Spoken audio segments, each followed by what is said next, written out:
സന്നദ്ധ പ്രവർത്തകർ രോഗികൾക്കായി തയ്യാറാക്കുന്ന വീഡിയോകളിൽ യഥാർത്ഥ അക്കൗണ്ട് വിവരങ്ങൾക്ക് പകരം തട്ടിപ്പ് സംഘത്തിന്റെ വിവരങ്ങൾ ചേർത്താണ് പ്രചരിപ്പിക്കുന്നത്. വീഡിയോകളിൽ കാണുന്ന QR കോഡുകളിൽ മാറ്റം വരുത്തി പണം മറ്റ് അക്കൗണ്ടുകളിലേക്ക് തിരിച്ചുവിടുന്നു. സമൂഹ മാധ്യമങ്ങളിൽ വ്യാജ വീഡിയോകൾ പ്രചരിപ്പിക്കുന്നതിലൂടെ കൂടുതൽ പേരിലേക്ക് വീഡിയോകൾ പെട്ടെന്ന് എത്തിച്ചേരും. ഏറ്റവും ഒടുവിലായി പടന്നയിലെ ഷംസുദ്ദീൻ ചികിത്സാ സഹായ കമ്മിറ്റിക്ക് വേണ്ടി തയ്യാറാക്കിയ വീഡിയോയും ദുരുപയോഗം ചെയ്യപ്പെട്ടു.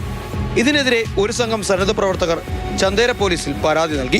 ഫണ്ട് ശേഖരണം തുടർന്ന് മുന്നോട്ട് പോകുന്ന സമയത്താണ് ഇങ്ങനെയുള്ള ഫേക്ക് അക്കൗണ്ടുകൾ ചെയ്ത് അവർ അനധികൃതമായിട്ടുള്ള ഫണ്ട് ശേഖരണം നടത്തിക്കൊണ്ടിരിക്കുന്നത്. ഇതുമായി ബന്ധപ്പെട്ട് എങ്ങനെയാണ് മുന്നോട്ട് പോകേണ്ടതെന്നുള്ള ഒരു വലിയ ആശങ്കയിലാണ് നമ്മളിപ്പോൾ ഉള്ളത്. നമ്മൾ അന്വേഷണവുമായി ഔറംഗാബാദിൽ പോയി, ഡൽഹിയിൽ പോയി, ഗുജറാത്തിൽ പോയി, ഹൈദരാബാദിൽ പോയി. ഒരു തരത്തിലും ഇവന്മാരെ കണ്ടെത്താൻ നമുക്ക് സാധിക്കുന്നില്ല. തട്ടിപ്പ് സംഘത്തെ കണ്ടെത്താൻ വിവിധ സംസ്ഥാനങ്ങളിൽ അന്വേഷണം നടത്തിയെങ്കിലും ഫലമുണ്ടായില്ല.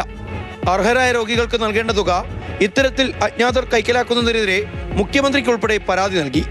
എന്നാൽ ഈ വിഷയത്തിൽ പോലീസിന്റെ ഭാഗത്തു നിന്നും കാര്യക്ഷമമായ നടപടികൾ ഉണ്ടാവുന്നില്ലെന്നതാണ് പരാതിക്കാരുടെ ആക്ഷേപം.